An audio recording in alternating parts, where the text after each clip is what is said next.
Assalamualaikum warahmatullahi wabarakatuh. Saya Maulana Yusuf akan mempresentasikan mini makalah saya yang membahas tentang GDP Indonesia pada masa pandemi. PDB merupakan nilai pasar semua barang dan jasa yang diproduksi oleh suatu negara pada periode tertentu. Dari keberhasilan pembangunan suatu daerah dapat dilihat dari tingkat pertumbuhan ekonominya.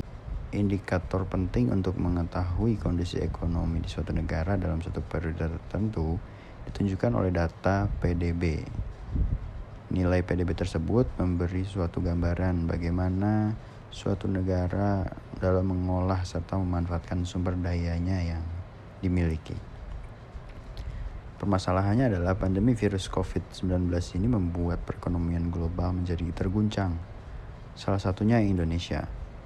Pandemi ini memberikan dampak domino dari kesehatan hingga ke masalah sosial dan ekonomi, termasuk para pelaku usaha juga merasakan dampaknya. Penerapan PSBB yang digalangkan pemerintah menimbulkan kerugian ekonomi, serta saat ini pemerintah menghimbau untuk melakukan jaga jarak yang berefek pada menurunnya jumlah seperti penumpang, kendaraan umum, pusat perbelanjaan hingga restoran.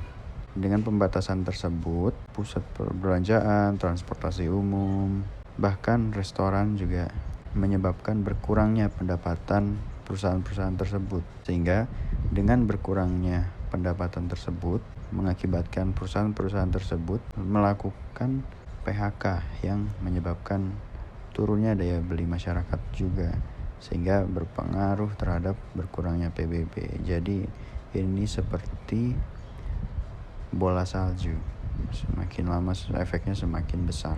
Indonesia sendiri mengalami resesi 2 kuartal berturut-turut, yaitu pada kuartal 2 dengan minus 5,32% dan kuartal 3 minus 3,49%.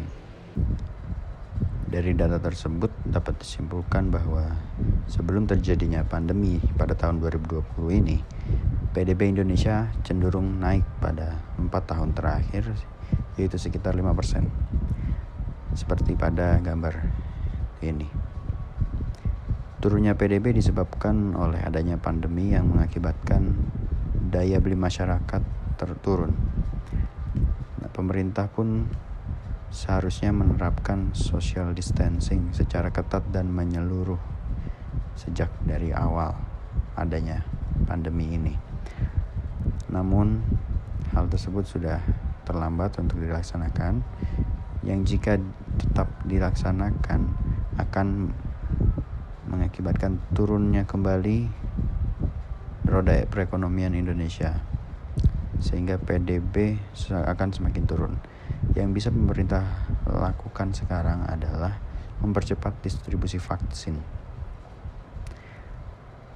Saat ini pemerintah sudah memberikan stimulus dalam bentuk bantuan dana baik kepada pelajar maupun masyarakat lainnya yang terdampak COVID-19 ini. Sehingga diharapkan dengan adanya bantuan ini dapat membantu pemutaran PDB, pemutaran roda perekonomian Indonesia. Jika saja bantuan ini tepat sasaran, maka akan membantu menaikkan kembali PDB Indonesia yang sudah turun banyak di tahun 2020 sampai detik ini. Tapi di balik itu semua, pemerintah juga tidak bisa melakukan itu semua sendirian. Semua tidak akan berhasil jika kesadaran masyarakatnya masih kurang. Untuk itulah dibutuhkan koordinasi kerjasama antara pemerintah serta masyarakat agar pandemik ini cepat berakhir, sehingga PDB Indonesia bisa meningkat lebih tajam. Sekian dari saya. Wassalamualaikum warahmatullahi wabarakatuh.